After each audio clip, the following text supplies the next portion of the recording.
Okay, okay, ladies and gentlemen. So welcome to the Monsoon seminar series. And this week we are being joined by our colleagues in Qingdao in China. Okay, okay, ladies and gentlemen. So welcome to the Monsoon seminar series. So our speakers this week are Hongjin Chen and Zhaokai Xu from the Academy of Sciences, the Institute for Oceanography in Qingdao. Zhaokai is an old friend of mine. We were shipmates together in the Arabian Sea 6 years ago on the IODP expedition to the Arabian Sea.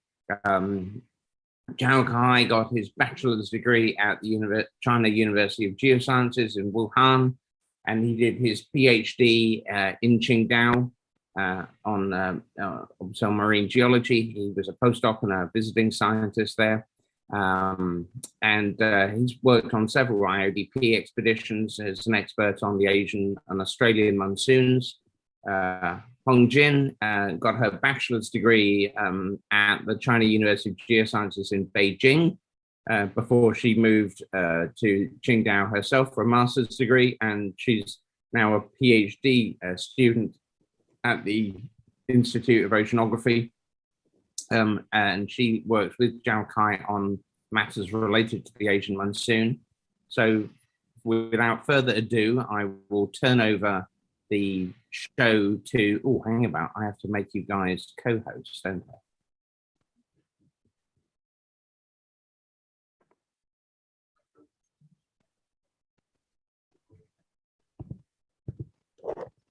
And that should be good. So now I would ask maybe if people could mute and silence your videos, and I don't know which of you is going to start the talk. Hongjin, are you going to be starting? Yes, me. Great. Well, you should be able to share your screen. So if you okay, I'll share my screen now. That's great. You're going to talk to us about enhanced terrigenous input into the tropical Pacific and Indian Oceans. Thank you very much. Can you see my screen now? Yeah, I can. Your split screen. You want to share the other screen? Yes, that's perfect. That's good. I might need to wait a moment.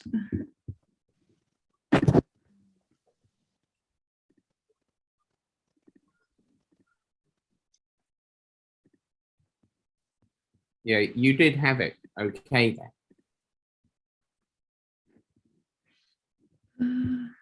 No, we just the mountains here now. Oh, sorry about this.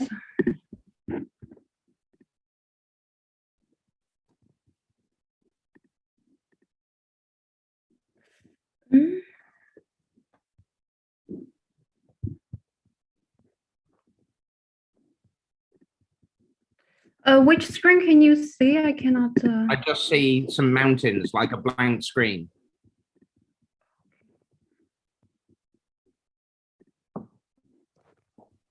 Now we see your sort of split screen. There, perfect. That's it. Very good. Thank you so much. Sorry about this. It's okay. Okay, I'll start now. Yes, please. Okay, thank you. So good morning, good afternoon, and probably good evening, ladies and gentlemen, wherever you are. My name is Hongjin Chen. I am actually a PhD student from the Institute of Oceanology, Chinese Academy of Sciences. Now I am a visiting student supervised by Dr. Jacques Mabayan at IFREMER in France. First, I would like to thank the host community for your kind invitation and your effort in organizing such an amazing seminar. It is a very great pleasure for me and our research team to attend the Monsoon seminar and share our work with all of you here. I'm here today to give this talk on behalf of my one of my supervisor, Professor Zhaokai, and our research team, including Professor Taegang Li, Shiming Wan, Peter Clift, Christoph Colin, Dongyi Lin, etc., who actually made the most contribution to this work in recent years. As I only participated in part of this work, so please forgive me if I cannot make everything clear when introducing this work. But fortunately, you can easily find more detailed information about our research work from the recently published papers. And because most of the results presented here have been published. Also, if you have any questions, I'm sure my supervisor, who is also in this meeting room, would be willing to help me answer the questions at the end of this presentation. So the topic of my presentation today is enhanced terrigenous input into the tropical Pacific and Indian Oceans during the Quaternary glacial periods, forcing mechanisms and implications for atmospheric CO2 sink. So as you can see here, our presentation will be divided into the following 5 parts, including the background information, material, and methods, and then I will talk about the quantitative provenance discrimination and the evolution of Paleo-Monsoon and its significance for the global carbon cycle, and then the summary. So first of all, I'd like to start by briefly reviewing some background information. As we know, the rise of the industrialization in the last 2 centuries has led a dramatic increase in the greenhouse gas CO2 level from burning of fossil fuels, which in turn has led to a significant global warming. The global warming could profoundly impact human life as a result of consequent global sea level rise, more numerous and powerful hurricanes and ocean acidification, etc. Over glacial and interglacial timescales, the Earth's past climate has been closely coupled with atmospheric CO2 levels since at least 800,000 years, which is characterized by high concentrations of CO2 during the warm interglacial intervals, but values lower during the maxima glaciation. The carbon taken from the atmosphere during the glacial times ended up in the deep ocean, as marine sediments are an important reservoir for the global organic carbon. However, the detailed process responsible for this transfer are still being explored. Understanding the key natural process controlling the sinks and sources of the carbon and how they are changing are essential to understand how carbon concentrations in the atmosphere will evolve in the future. As one of the world's greatest biogeological cycle, the global carbon cycle is a key research field of the Earth system science, which integrates the multi-sphere interaction, energy and material cycle, as well as multidiscipline studies, thus attracting increasing attention from many international geoscience programs such as the IODP. The tropical Pacific and the Indian Ocean show distinctive features in terms of different Earth sphere. For example, as for the atmosphere, as one of the most intense climatic phenomena on Earth, the Asian monsoon affects the livelihood of about 50% of the world's population. As for the hydrosphere, the Indo-Pacific warm pole is one of the most important components of the global ocean and the climate system, and acts as the major source of heat and moisture for the atmosphere, thereby driving global scale climatic phenomena such as El Nino, southern oscillation, etc.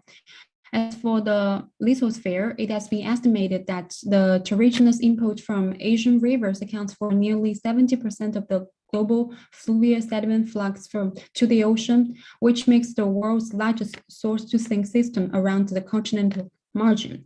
As for the biosphere, for example, the coral triangle of the Southeast Asia contains about 76% of the world's coral reef species. Therefore, the tropical Pacific and Indian Ocean constitute ideal places to investigate the Asian monsoon evolution, source-to-sink process, and the global carbon cycle. Now let's focus on the lithosphere. The Earth's surface process like the silicate weathering, erosion, together with the inputs and burial of the produce the detrital, nutrients, and organic matter to the ocean play an important role in modulating the global carbon cycle. For example, the eolian dust, which is an important product of wind erosion on the Earth's surface, participates in a range of physical, chemical, and biogeological process that interacts with the cycle of energy and water and carbon, and it affects the energy balance of the Earth system, carries organic matter and contribute directly to the carbon cycle, and carries iron, which is vital to ocean productivity and the ocean atmosphere CO2 exchange.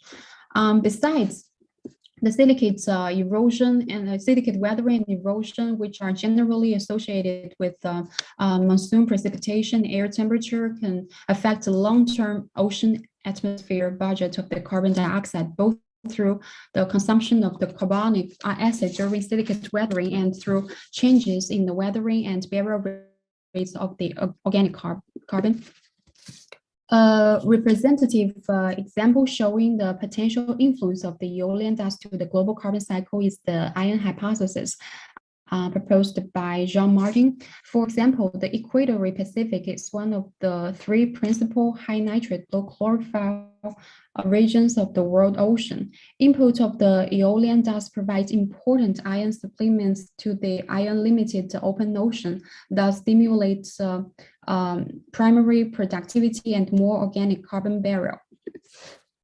Through the unique topography and orographic control on the Asian monsoon, the Himalaya and the Tibetan Plateau system constitute the largest riverine erosion system of the planet. It annually carries more than 1 billion tons of sediments and dissolved material to the ocean, thus affecting the environment over different timescales. Currently, about 25% of the global fluvial sediment flux are discharged through several major river systems in Asia, including Yellow and Yangtze River in the east, Indus River in the west, which is not shown in this picture, and the Ganges, Brahmaputra, Irrawaddy, Salween, and Mekong River in the south. Among them, the Irrawaddy and Salween River annually transport 1.9 million tons of organic carbon to the ocean, suggesting that these rivers may currently be one of the largest riverine sources of organic carbon. And quantitatively, the Bengal fan currently accounts for about 10 to 20% of the total terrigenous organic carbon buried in the marine sediments, and which may be more important as a mechanism for buffering the atmospheric CO2 level than the chemical weathering of Himalaya and the Tibetan Plateau silicates during the Neogene over tectonic timescales. Unfortunately, the significance of the highland erosion for explaining the very large terrigenous organic carbon deposition in the Eastern Arabian Sea, Bay of Bengal, and together with its potential contributions to the global change during the quaternary over orbital timescales has not been quantitatively evaluated before. Besides, the low latitude Asia or Southeast Asia is a hotspot for CO2 consumption via silicate weathering. For example, this figure shows a global distribution of CO2 consumption by the chemical weathering. It has been estimated that about 10% of all the atmospheric CO2 exported via silicate weathering to the ocean is processed in about 1% of the global exoriac drainage area, including the volcanic arc and land like the Luzon Island surrounding the tropical Pacific and Indian Ocean. A significant impact on the global CO2 consumption rate can be expected if these highly active weathering regions are affected by changes in the hydrological cycle due to the global climate change.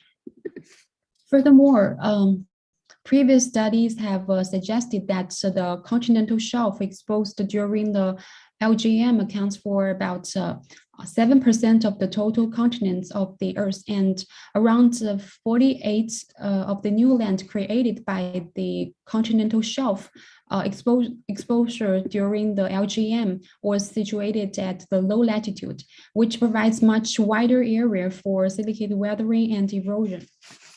Based on the knowledge that the enhanced eolian dust supply and additional erosion weathering of the exposed continental shelf occurred during the Ice Age. In this study, we target the tropical Pacific and Indian Ocean using multi-proxy method to assess the role in the global carbon cycle during the glacial periods.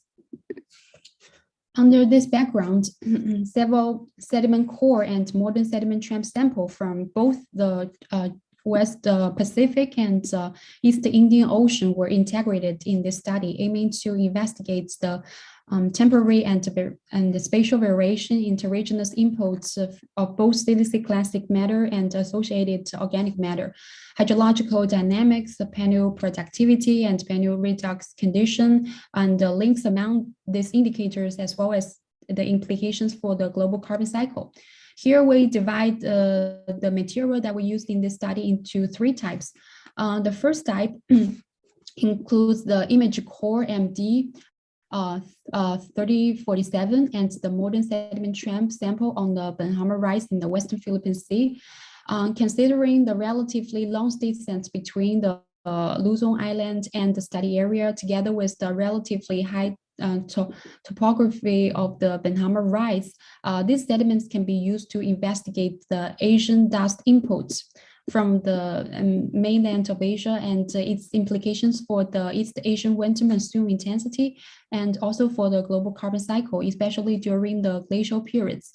Also, this can be also used for investigate the volcanic matter supply from the Luzon Island and its implications for the East Asian summer monsoon intensity, especially during the interglacial periods. The second type refers to the image core MD 063052 on the continental slope in the Western Philippine Sea, which can be used to investigate the terrigenous input from the generally wide continent around the tropical volcanic arcs like the Luzon Island in the Western Philippine Sea and its implications for the global carbon cycle during the Quaternary sea level low stands. The third type refers to the IODP Site U1456 in the Eastern Arabian Sea from the Expedition 355, together with several representative reference core in the Arabian Sea, Bay of Bengal, and South China Sea, which can be used to investigate the terrigenous input from the Himalaya and Tibetan Plateau and its implications for the South Asian summer monsoon intensity and the global carbon cycle. Here, the type 1 and the type 2 sediments are characterized by huge eolian dust or riverine sediment inputs, while the type 2 is characterized by a generally wide continental shelf. So here shows the picture of the paleogeography of the Western Philippine Sea, and this is the sediment core MD 3052 on the continental slope in the Western Philippine Sea. As you can see, during the glacial sea level low stand, the distance between the paleo coastline and the study core would be obviously shortened. Therefore, these core sediments preserve a paleoclimate record that serves as a highly sensitive monitor of sea level change and associated silicate erosion and weathering of sediments on the exposed continental shelf. Here are the methods that we used for investigating the process mentioned earlier, including the following three aspects. First, for the microfossil, we analyzed the assemblage of the foraminifera, oxygen and carbon isotope, and AMS carbon dating, and element ratio, and neodymium isotope of the forams. And for the CZ classic sediment fraction, we mainly focused on the mass accumulation rate, grain size, clay mineral, major and trace elements, strontium and neodymium isotope composition. And for the bulk sediments, we also analyzed the organic geochemical parameters such as the total organic carbon, total nitrogen, the ratio, biogenic silica, and organic carbon isotopes. So in specific here, I will briefly go through the analysis, the parameter used for each sediment core and modern sediment tramp samples. For the sediment core 3047 located on the Benham Rise in the Western Philippine Sea, we got the data set of oxygen and carbon isotopes for the forams, clay mineral, major and trace elements for both bulk and detrital fraction, total organic carbon, strontium, and neodymium isotopes. For the sediment tramp sample, which covers the whole year of 2015 with 20-day interval from the Benham Rise in the Western Philippine Sea. We got the data set of strontium and the neodymium isotope composition of the detrital fraction and neodymium isotope composition of the planktonic foraminifera collected at water depths of 500 meter and 2,800 meter. And also together with the relevant high-resolution current information, including the current direction, absolute speed, temperature, and salinity. For sediment core MD, there were 63042 located on the continental slope in the Western Philippine Sea. The data set actually is similar to the MD 3047, so I won't go through the details here. And also for the IODP Site U1456 from Expedition 355 located in the Eastern Arabian Sea, we got a similar data set. Now let's take a look at the age model established for each sediment core. For the MD 3047 on the Benham Rise of the Western Philippine Sea, the age model was obtained by comparing the oxygen isotope curve for the benthic foraminifera with the standard LR04 stack. As a result, the study course spans MIS 1 to 17, thus recording the paleo-environmental history of the last 700,000 years with a sample solution of about 3,000 years. For sediment core 3052 from the continental slope in the Western Philippine Sea. Similarly, the age model was reconstructed based on the correlation of the planktonic forum's oxygen isotope data to the standard oxygen curves combined with 3 AMS carbon dating from the past 45,000 years. As a result, this core is known to span MIS 1 to 6, thus potentially recording the paleo-environmental history since 156,000 years. For the IODP Site U1456, we mainly focus on the upper 140 meters of the core. Similarly, the age model of the investigated interval was mainly established by correlating the planktonic foraminifera oxygen isotope record to the LR04 benthic oxygen isotope stacks, combined with onboard biostratigraphic and paleomagnetic records. And this correlation indicates that the upper 140 meter section spans MIS 1 to 35, thus covering the past about 1.2 million years with an average sampling resolution of about 4.2 thousand years. Now let's move on to the quantitative detrital sediment provenance discrimination. First, the sediment core MD, there were 63047 on the Benham Rise of the Western Philippine Sea. Here shows two figures of discrimination plot of strontium and neodymium isotope and the clay mineral assemblages of the study site and the potential sources, which mainly includes the Luzon Island, the eolian dust from the Asia, and fluvial sediments from the East Taiwan.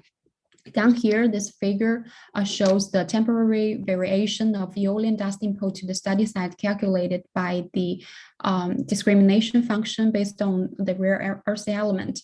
These three different plots consistently indicate that the remote Asian dust and the nearby Luzon volcanic arc matter are the primary detrital sources, in which the contribution from the eolian dust accounts for about 15 to 50% to the study site since 700,000 years. And the second, for the modern sediment tramp and sediment core MD 3052 in the Western Philippine Sea. Here are the two discrimination plots showing the composition of strontian and the neodymium and isotope of the detrital fractions sediments in the study sample and the potential sources respectively. The left one shows the comparison of the modern sediment tramp samples and the Luzon volcanic arcs and Eastern Asian deserts. As a result, the detrital sediment fraction obtained from the water column are derived mainly from the volcanic material from the Luzon and the eolian dust. The eolian dust actually ranges from 34 to 55%, and specifically, the modern eolian dust transported to the Benhammer Rise is derived mainly from the Eastern Asian deserts. Or those deserts, and to a lesser extent from the Taklamakan, Bandar-Jeri, and Tengro deserts. The right one shows the comparison of the sediment core 3052 and the similar potential sources, including the volcanic rocks from the Luzon and East Taiwan sediments, as well as the fine-grained Chinese loess. Quantitative calculation of the based on the strontian and the neodymium isotope indicate that detrital fraction of the sediment core were mainly sourced from the Luzon, which accounts for 68 to 100%, and to a lesser extent from the Asian continent. The isotope strontian and neodymium composition are also used to identify the detrital provenance of IODP sites U1456 in the Eastern Arabian Sea. By comparing to the signatures of the potential sources, which includes the Indus River, Deccan Tramps, and the gneissic rocks from the South India and the eolian dust, we conclude that the clay-sized detrital sediments of the study site were mainly derived from the Indus River and the Deccan Tramps. Besides, the temporary variation of the mass accumulation rate of different sources suggests an abrupt increase in the terrigenous input from the Indus River during MIS 12 to 13, which may have resulted from intensive physical erosion events in the Himalaya and the Tibetan Plateau region. Besides, we also analyzed the sources of organic matter for the core MD 3052 and the IODP site. Using this discriminating plots of organic carbon isotope and the ratio of total organic carbon to the total nitrogen. As we can see from this left plot, organic matter in the core MD 3052 show clearly different sources during the glacial and interglacial periods, indicating the enhanced barrier of terrigenous organic matter during the glacial periods. In addition, as shown in the right plot, organic matter at the IODP site U1456 derived from both marine source and terrestrial sources, and the terrestrial sources can be further divided into two types, C3 plants and C4 plants, and over orbital timescales, it is actually characterized by a slight increase in the mass accumulation rate of organic matter for both marine sources and the terrestrial sources during the glacial periods relatively to those during the interglacial periods. Based on the quantitative sediment provenance discrimination results, now let's take a look at the potential significance for the variation in the East Asian monsoon intensity. The tropical and subtropical Northwest Pacific is influenced by the seasonal reversal of prevailing surface winds due to the East Asian monsoon system and the associated movements of the ITCZ. It is generally accepted that the westerlies and East Asian winter monsoon are the major driver of the eolian dust from the mainland Asia to the Pacific. And the dust can be transported to the West Pacific from various sources, such as the West Asian deserts and the Central Asian deserts by the East Asian winter monsoon or the westerlies. Volcano islands in the Western Pacific, or from the Australian desert by the East Asian summer monsoon. Actually, the Central Asian deserts and the Eastern Asian deserts are the most important Asian dust sources, although their respective fluxes are not always easy to resolve. Here, by using the discrimination plots of the clay mineral ratio, eolite versus collinite, collinite versus chlorite, we can discriminate its actual sources. The clay mineral data from the sediment core 3047 from the Western Philippine Sea are most similar to the Eastern Asian deserts, which is shown by this green ellipse here, instead of the Central Asian deserts. Besides, it's also supported by the surface sediments collected from the northern central Philippine Sea, which also show affinity with the East Asian deserts. So altogether, such observations suggest that the eolian dust deposited in the Western Philippine Sea during the middle late Quaternary appears to be mainly sourced from the Eastern Asian deserts, while the northwesterly surface winds associated with the East Asian winter monsoon. Besides, the conclusion can be also supported by the strontian and neodymium isotope from the sediment core in both the Western Philippine Sea and the Eastern Philippine Sea, which further suggests that significant contribution from the East Asian deserts, which such as the Ordos deserts, Tangor and Bandageri deserts to the sediment core, MD 3047, especially during the glacial periods. As for the modern times, strontian and the neodymium isotope evidence from the sediment tramp sample also indicate that the modern eolian dust transported to the Banhama Rise is derived mainly from the East Asian deserts, which accounts for over 80%, and to a lesser extent from the Taklamakan, Bandageri, and the Tangor deserts. Besides, the fluxes of both Luzon volcanic matter and eolian particulates are characterized by a seasonal variability. The highest value occurs in spring, followed by in winter and then summer and autumn of the year 2015. The East Asian precipitation and the East Asian winter monsoon intensity are the dominant controlling factor on the changes of these mass fluxes. So in summary, we conclude that the East Asian winter monsoon and East Asian summer monsoon are the most important transporter for the East Asian deserts and the Luzon volcanic matter deposited in the Western Philippine Sea. Based on the above conclusion here, as eolite is primarily derived from Asian continent with eolian origin, while smectite originates predominantly from the alteration of the nearby Luzon volcanic rocks. Here, the eolite versus smectite ratio at the sediment core MD 3047 can be used to trace the East Asian winter monsoon variability, while the smectite content and smectite crystallization can be used to constrain the East Asian summer monsoon evolution. As we can see in this figure, the down core variation of the clay mineral related parameter all show clear glacial and interglacial cycles since the last 700,000 years.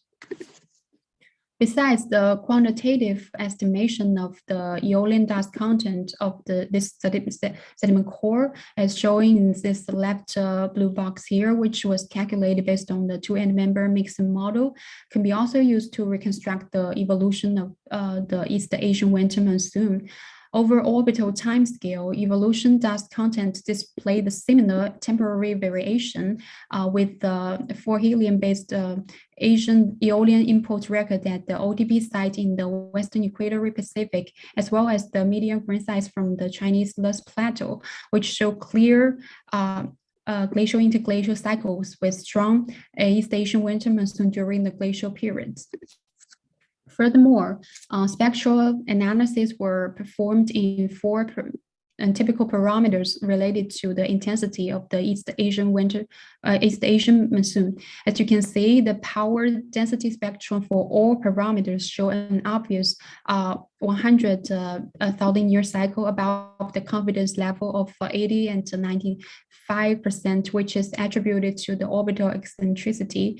This 100,000 periodicity of the orbital eccentricity, which is commonly related to the late Quaternary glacial and interglacial oscillation, seem to be the most important control mechanism for driving the clay mineral input in the Western Philippine Sea during the last 700,000 years.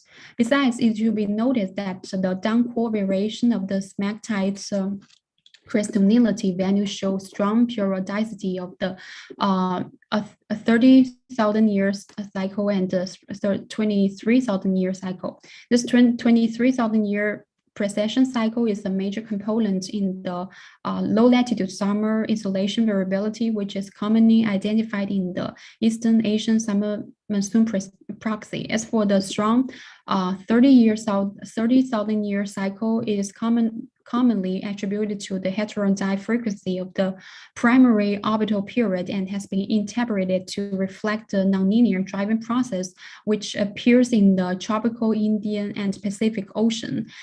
This has been interpreted to reflect the influence of the long-term ENSO-like and glacial and interglacial cycle in the East Asian summer monsoon. The ENSO influence on the East Asian summer monsoon precipitation has been further evidenced by another sediment core, also on the Benhama Rise in the Western Philippine Sea, and the sediment core MD 3050 over a longer time scale. This study shows a temporary variation and spatial co-evolution of the monsoon precipitation as evidenced by the ratio of smectite versus elite plus chlorides and to the tropical Pacific ENSO system. In the case of IODP Site U1456 in the Eastern Arabian Sea, its sediment record is highly controlled by the South Asian summer monsoon system. Here, the ratio of smectite versus elite plus chloride and the ratio of aluminum versus potassium, which are closely related to the silicate chemical weathering intensity in the source regions, were used to reconstruct the South Asian summer monsoon intensity. During the most interglacial and even certain glacial periods, the South Asian summer monsoon reinforcement is closely coupled with enhanced continental chemical weathering and physical erosion. Besides, we also observe a significant fluctuation in silicate weathering and erosion during the interval of 1.2 to 0.7 million years, which indicates an enforcement of the South Asian summer monsoon with increased variability in association with the Middle Pleistocene transition. So now let's take a look at the potential significance for the global carbon cycle. For the first type of scenario, like the sediment core on the Benhama Rise in the Western Philippine Sea, which is far away from the continent, like the Philippine Island, and prevented from direct terrestrial input by the deep trench, the input of eolian dust and its consequent process may play important role in modulating the carbon dioxide during the glacial intervals. As shown here, the combined with selected proxy over glacial and interglacial timescales, enhanced eolian dust input was recorded in the sediment core 3047 during the glacial periods, thus stimulating the biological productivity as evidenced by the difference between the carbon isotope of the benthic and planktonic foraminifera, and also the buried of large amounts of carbon of organic carbon, and thus contribution to the reduction of the atmospheric carbon dioxide concentration during the glacial periods. This hypothesis can be further supported by the relatively good correlation between the Asian dust input, soluble ion concentration, local marine productivity, and even the global atmospheric carbon dioxide concentration over the entire study interval. And also, previous studies have suggested that the blooming of the diatom in the East Philippine Sea during the EAM stage would contribute to at least 1.3% of the global carbon dioxide flux to the sea at this time, with only 0.08% of the seabed area. And besides, the sediment core covering a longer time period in the Eastern Philippine Sea also reveal a coupling between the flux of the eolian dust and the export production and atmospheric CO2. further indicating that increased Asia-derived eolian dust input could stimulate the primary productivity and thus contributing to the drawdown of the atmospheric CO2. So here, based on this observation, we suggest that strengthening of the biological bump induced by the enhanced input of eolian dust in the Philippine Sea and elsewhere in the tropical Western Pacific during the middle to late Quaternary glacial periods may contribute to the lowering of the atmospheric CO2 concentration during the Ice Age. For the second type of scenario, which refers to the sediment core MD3052 located on the continental slope, the exposed continental shelf surrounding the tropical volcanic arcs and islands during the glacial sea level low stand might play a more important role in the global carbon cycle. So combined the chemical weathering and physical erosion process with multi-proxy records such as sea surface temperature, sea level change, and carbon dioxide concentration. A prominent feature of our record is the significant increase in both erosion and weathering intensity during the MIS6 and MIS2 and the latter stage of MIS3, which contrast with many observations previously recognized in the middle latitude area and some low latitude area. The large sea level low stand and associated exposure of the continental shelf in the Western Philippine Sea during this cold intervals would favor the weathering and erosion of the exposed unconsolidated sediments in the shelf, which further give rise to the increased regional organic matter input and productivity, and in turn decrease of the bottom water oxygenation and atmospheric CO2 concentration. The significant correlation among the chemical weathering, intensity, relative sea level, CO2 concentration, and the productivity and organic carbon by barrel further confirm this hypothesis. Here shows the schematic model for the process associated with the silicate sediments available for physical erosion and chemical weathering during the glacial sea level low stand and interglacial high stand condition, both in the shelf around the Philippine Sea as well as the South China Sea. So simply speaking, we propose that during the Quaternary sea level low stand, enhanced chemical weathering of the exposed unconsolidated sediments on the tropical continental shelf, such as the South China Sea and the tropical volcanic arcs, such as the Philippine Islands in the Western Pacific, could significantly contribute to the lowering of the atmospheric CO2 concentration during the Ice Age. The consumption of CO2 by silicate weathering of Luzon and the South China Sea shelf sediments during the glacial periods are estimated to be about 1.25 and 0.81 more per kilograms, which accounts for about 10% and 9% of the total atmospheric CO2 drawdown respectively. Actually, this value is much higher than the present Himalaya weathering efficiency, which is estimated to be about 0.17 to 0.23 more kilograms, thus confirming that the weathering of the exposed shelf sediments is a more efficient process for consuming carbon dioxide.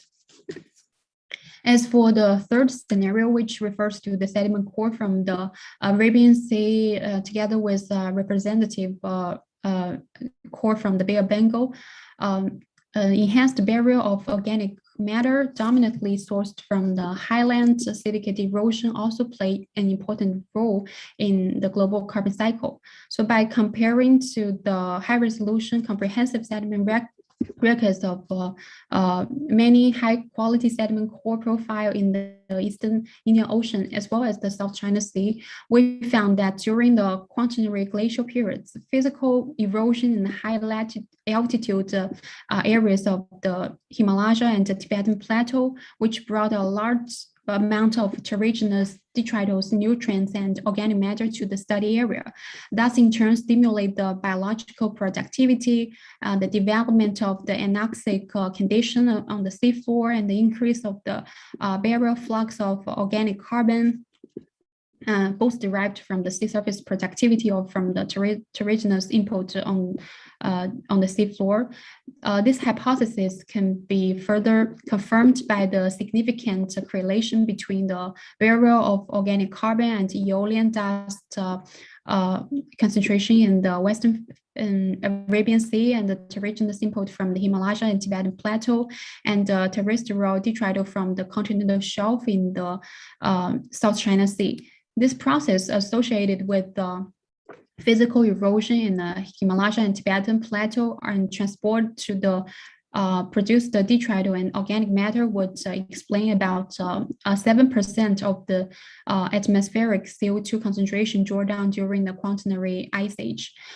So in summary, during the low sea level stage of the Quaternary Ice Age and the increased chemical weathering of the silicate sediments on the exposed tropical continental shelf like South China Sea, Western Philippine Sea, together with the strengthened silicate physical erosion in the Himalaya and Tibetan highlands, the active of deep sea channel stimulated marine productivity and large-scale barrier of organic carbon in the tropical marginal sea, like the distant Arabian Sea, Bay of Bengal, South China Sea, made those areas important contributor to the modulation of global organic carbon preservation and the atmospheric CO2 concentration. So altogether, this process would account for about a quarter of the total decrease in the atmospheric CO2 concentration during the glacial periods.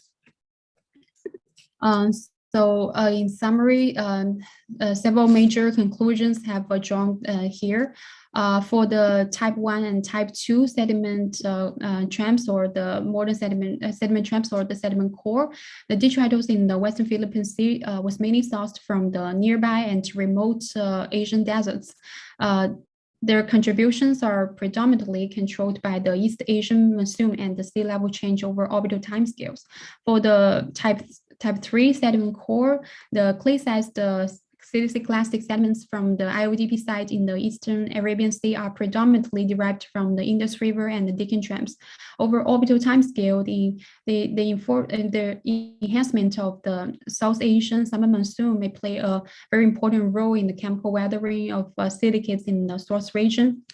So altogether, the enhanced input of Eastern Asian desert dust and silicate erosion products from the Himalaya and Tibetan highlands into the tropical Pacific and Indian Ocean, together with increased silicate weathering on the exposed continental shelf during the Quaternary glacial periods, might significantly contribute to the lowering of the atmospheric CO2 concentration. That's all for my presentation. Thank you so much. Thank you very much. Thank you. Thank you, Chen. So, are there any questions from the audience? Actually, I'd like to ask a question. So, you were talking about, you know, the organic matter content of the sediments and the fact that the organic material was coming from different sources in the past during glacial and interglacial cycles. And especially more, I think it was more organic material. Yes, like this type of thing, exactly. So, but so that the source of the sediment, the source of the organic material is changing. But I wondered if the total flux was also changing, because that would be dependent on the volumes of sediment that were being deposited in the deep ocean. Can you factor that in to look at the volumes of material rather than just, I mean, the source of the organic matter is changing, but do we know if the actual total amount is changing? Okay. Actually, we did calculate the mass accumulation rate of the total organic carbon. I'm not sure if I maybe it's not showing this. But we actually calculate for the sediment core. like I believe maybe it's 3047 or 3052, we calculate, and it shows very good the glacial and interglacial cycle over the orbital time scale, and with increased mass accumulation rate of the total organic carbon during the glacial periods. Yeah, right. Mm-hmm. Actually, because that was what I was wondering. I guess because one thing that we've seen in the Arabian Sea is that a lot of the sediment that's deposited during the glacial time is actually originally eroded during the interglacial time, and it's stored on the continental shelf and in the floodplains, and then redeposited during the glacial time. But perhaps that doesn't affect the organic matter so much, because it might be difficult to store organic matter on floodplains without it oxidizing. So presumably the organic matter deposited during the glacial times would be fresh, would be new material. I wonder. Okay. Mm-hmm. So, one other question I had was, so you're talking about the carbon impact of the impact on the carbon budget of weathering, chemical weathering on the exposed continental shelf. And I wondered, is there a way to estimate the impact of what happens to the growth of forests on these exposed shelves? Presumably that would also draw down CO2 during the glacial times. Do we know the relative importance of vegetation growth compared to chemical weathering in controlling the CO2 during the glacial interglacial cycles? You see what I mean? Okay, I'm not sure about if we take. I think maybe we didn't take into consideration of the vegetation during the glacial and interglacial periods, and I think maybe during the glacial periods, and the vegetation would be more less, and yeah, it would act in the contract way to the CO2 concentration. Right. So we didn't take that into consideration. I guess it would help you though, right? Because you would have, you're consuming more CO2 because of chemical weathering of the shelf, but you also taking carbon out of the atmosphere to grow a forest on these low latitude shelves. It would make the effect stronger, I would guess, but maybe. Okay. Yeah, that would be my guess. Yes, that's very interesting. Yes, and maybe we'll take that into consideration in the future. Yeah. Anyway, I'm not entirely sure. I have to do it myself. But does anybody else have any questions for our speaker?